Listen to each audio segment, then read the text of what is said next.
Hi there, guys. Sorry I missed you there for the past week. A lot of work came up there that I couldn't miss, and it sort of interrupted my usual work day at the weekend, where I usually spend all the time editing the videos. Just a heads up, Doctor Who will be ending soon in a few episodes, so I'd like to hear from you what you'd like me to react to next. I was considering two shows. Lock and Key and Star Trek The Next Generation. Both I have readily access to, and I was wondering which one do you think we prefer to watch? I'm leaning more towards Lock and Key because not many are reacting to it right now, so it might be worthwhile to skim the waters a bit. So, let's see what Mary Shelley has to offer us in this next episode of Doctor Who. A bit disappointed I wasn't able to give you a proper Frankenstein-based introduction like I did with Tesla, but time sort of got away from me, I'm afraid.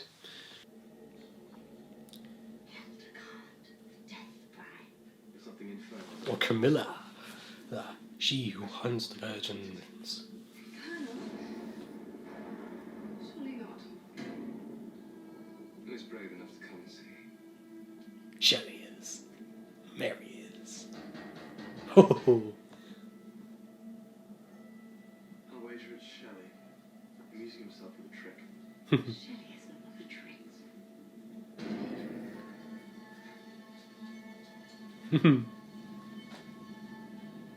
There is nothing to be afraid of. But fear itself. Period costumes, hurrah! That's good. We're getting back to basics with these things. It adds a little bit extra when you give them the period costumes. And it's got that creativity. Yeah, sure. Yeah, this is obvious. What would you all care to drink? We shall teach them the dance. Oh, now this is fun. Let it test all gossip, you understand? Utterly bored. Mary goes by Mrs. Shelley, except she and Percy are married. It really is quite sad. Lord Byron is separated from his wife. The rumours are so disastrous he can't have children. Ryan looks like he's into it. Mary's stepsister, Miss Clairmont. We have an exceptionally strong attachment. She scrambled 500 miles from England to come and see me here. Couldn't exactly. Big house like this has got to get left somewhere. This house is just falling apart. I'm getting Freddy Krueger vibes. A lot of Freddy Krueger vibes.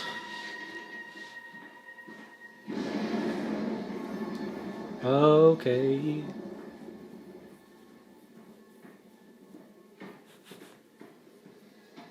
Okay.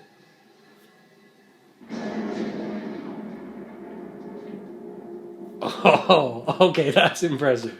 They just go up the stairs and come down the stairs, the other side of it.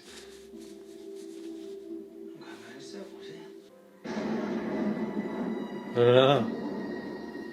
Ugh, God, it's like Coraline. That was creepy. In beauty, like the night. Pilgrimage, my work in progress. Nah, it goes on a bit, that one. No offence. I suppose you're a Vader, though. Big fan of hers. You know of my daughter. Will do. Gorgeous brain. Why are you here? Ada Lovelace! Oh, yeah, I love Byron. That's clever. That's clever bit of foreshadowing. Weird vibe off your house. So, yeah, I should have seen this coming. I don't want to worry you. The illusion. It's more than that. We're surrounded. Immersed. It's sort of like a perception filter. Close your eyes. Clear your mind. We're only experiencing what it wants us to. All right, that makes sense. I can feel it. She's right. Our minds are being deceived. Eyes and ears. Hidden from our eyes. Ha ha. That's clever. Elise, I'm coming for William.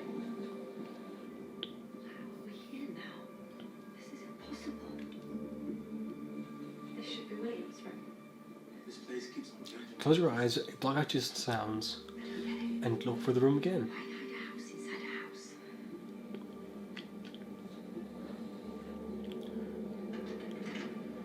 Time Lord technology? Brilliant, my darling.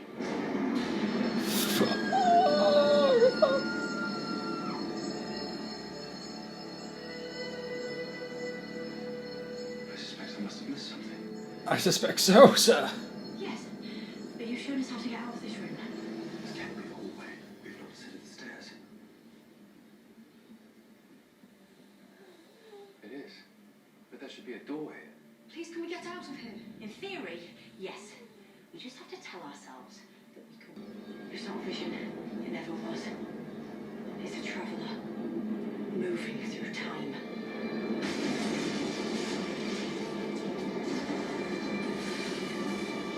Oh. It's a fun haunted house episode. That's cool.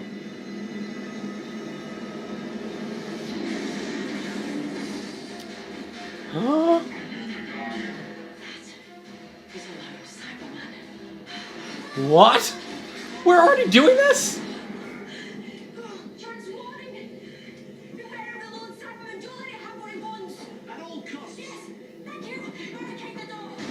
May I ask, what is a Cyberman? Oh, that's clever. Someone altered. Organs, flesh, surgically replaced with mechanical parts without consent. It drives them insane, so they alter the brain to switch off all emotion. Never seen one like him before. He's different. Unfinished. Oh, so he's in a form of the monster. Whatever he came for is He's the Doctor Who's version of the monster. explains the security. Where are you going?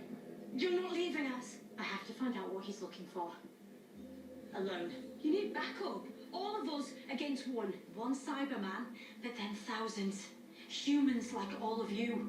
Changed into empty, soulless shells. No feeling, no control, no way back. I will not lose anyone else to that. Do not follow me. Wow.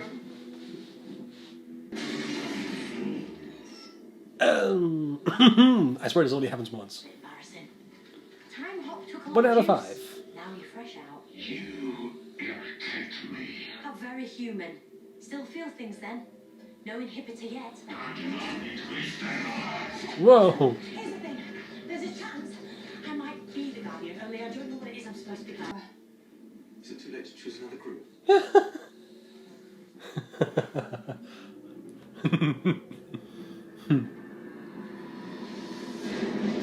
Like, yeah, we know what I'm supposed to be.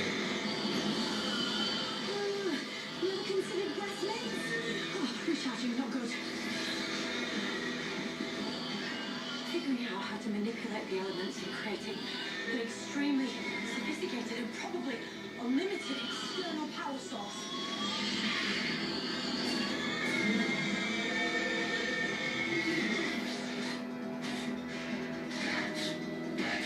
Whoa. He's vicious. The call I just got.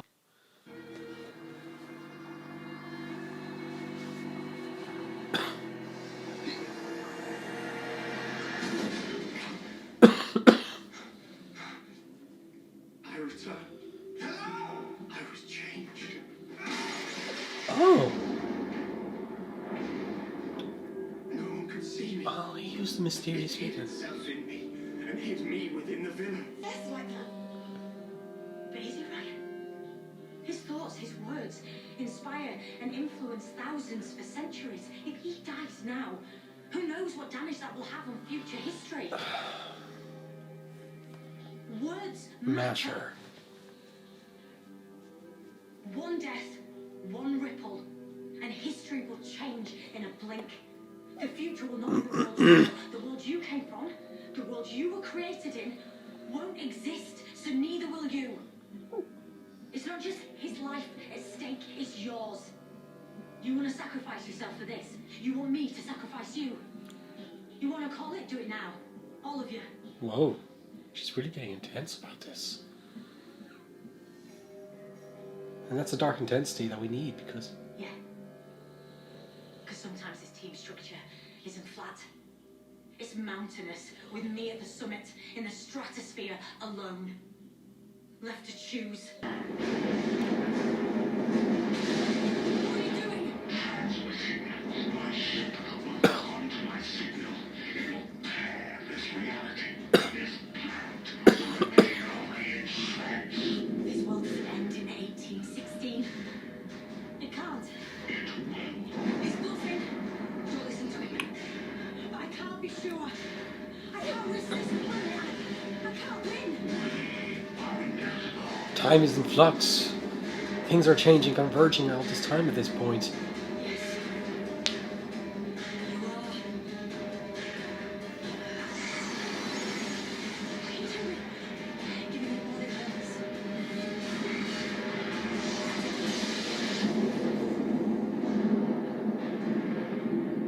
Wow. And? And the spell is broken, my lord.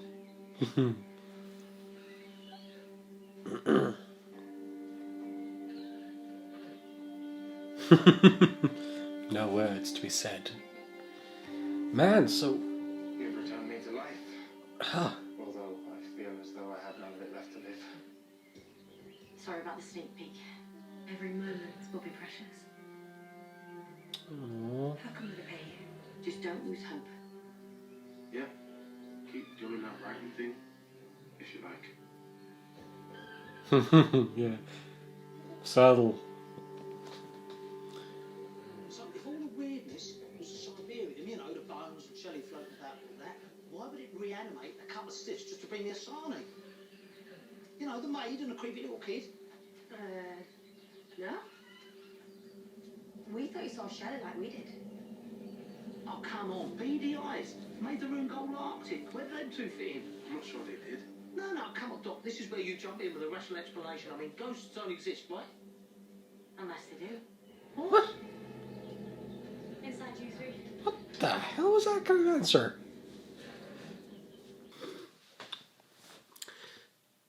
Yeah, I'm not feeling this episode.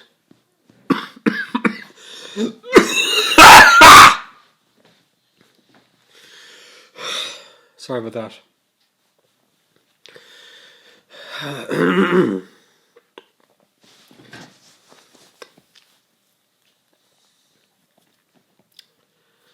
Yeah, I'm not. I'm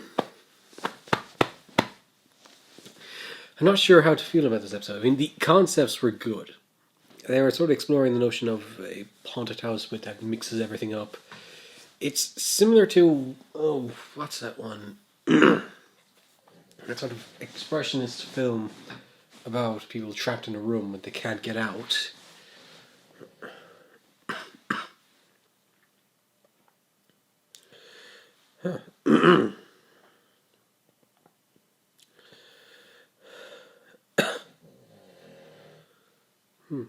The Exterminating Angel. A surrealist film by Louis Boudinel.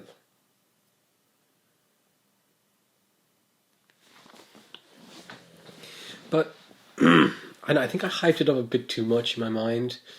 Like, this was Mary Shelley, the writer of Frankenstein. My all-time favorite novel. And I honestly think they kind of underused the concept here. It's a pity. A lot of these historical episodes work when they don't have to be bent to the rules of the overarching narrative. It's why something like Rosa or the Demons of Punjab or Nikola Tesla's Night of Terror worked, is the fact that these were the fact that these characters were, well, what's how to describe it? They existed in their own plot. They had their own plot, and they could focus entirely on the character. Here, this is focused on also developing a seemingly three-part finale with the Cybermen, continuing on the notion of the lone Cyberman. On one hand, I think that's a good idea. The fact that we have when we can actually focus on the overarching narrative that was introduced to us a couple of episodes ago, and we can explore what's the story behind it. But it just felt jumbled. Yeah, it felt like a big sort of jumbling mess of characters and concepts and villains and ideas and stories. You had these like major literary figures: Dr. Polidori, the writer of Vampire; Percy Shelley, the writer of Ozymandias; and Mary Wollstonecraft, writer of Frankenstein. Like, surely those that you could write an entire episode just with them interacting with them. And I like the interactions. I liked how Mary was used in the scenes she was used in. But part of me wishes it was just her. Like, she wandered off on her own from the group, and it was just her and the Doctor debating and arguing with one another, or communicating. Not this sort of slapdash where everyone just sort of goes off in their own routine. I know, I feel kind of disappointed by this one. Unlike the other ones where they just introduced an episode and it was an idea, this one is actually an characters and concepts I really liked. The exploration of the origin of 1816 in the Geneva villa. So, I won't harp on it too long.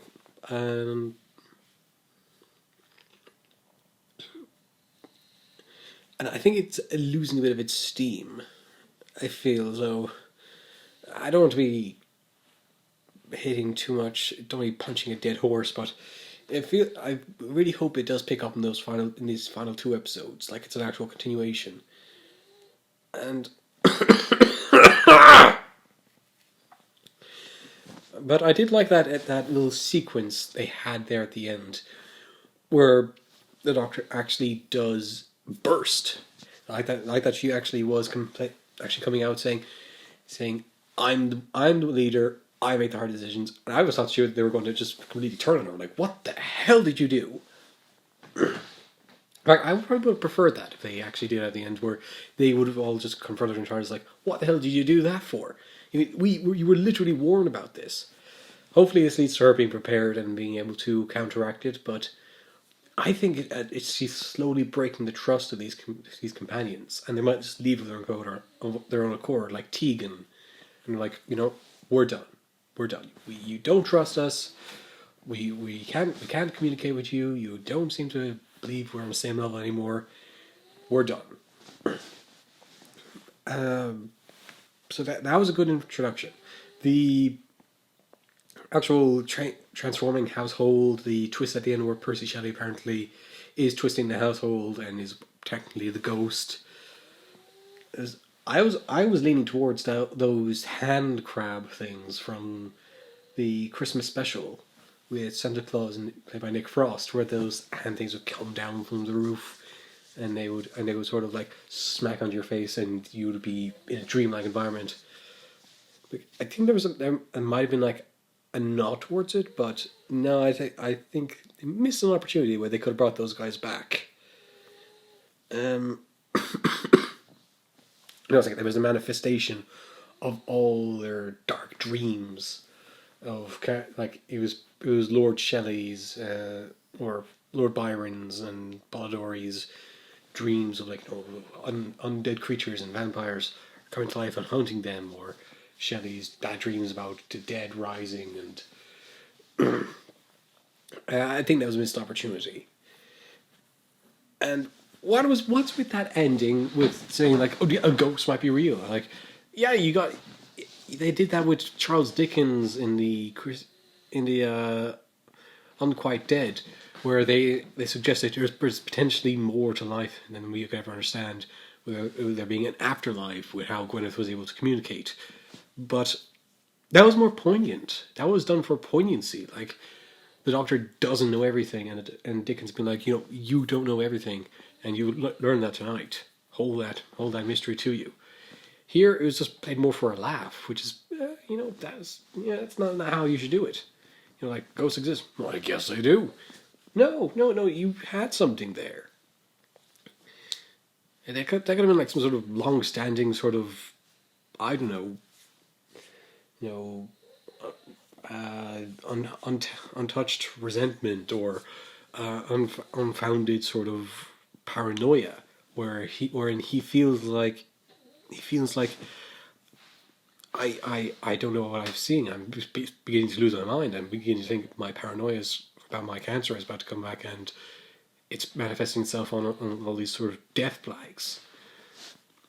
I'm starting to feel. Actually, I'm starting to feel some death flags for poor Graham. I hope he doesn't die, but I'm starting to think he might. With the introduction of cancer, seeing ghosts, seeing Grace, I'm fearing he's going to be at the end of this being like he's going to die, and that's going to like really throw off Ryan and Yaz. It's in terms of everything else, I find they didn't really utilize the historical characters other than Mary Shelley and Lord Byron. The others were just sort of there.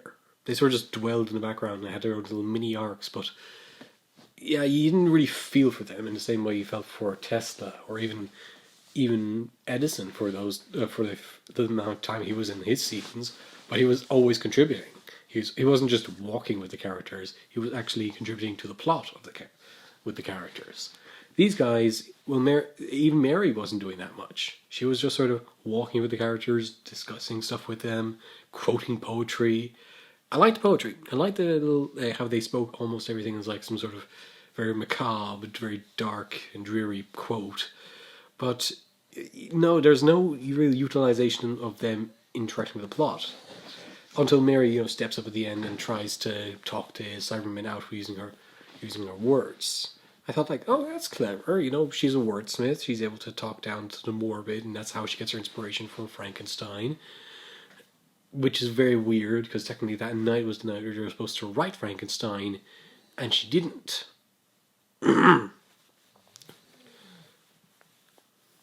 But I think that seems to be a running theme of the concept of fluidity of time travel. That at the end, I think it was a legitimate threat that Cyberman posed, where he was pointing out, I can destroy this world and wipe everyone out. And the Doctor says, like, wait a minute. I've been struggling with this for a bit, where time seems to be converging around me. Events doesn't seem to line up, and everything doesn't seem to be happening in accordance to what I'm thinking. Is it possible that time can be rewritten at this point? So, for all its faults of this episode, I do like the concepts. I do like the notions it was coming up with, and I do like the fact that it was continuing the story and how it tied together. I just wish it had been executed much more fluidly. Well, there's always next week. Anyway, guys, thank you so much for watching. If you liked the video, please leave a like and a comment.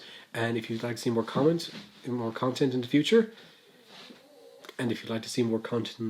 please feel free to subscribe down below. And thanks again, and I hope to see you next week. Auf Wiedersehen.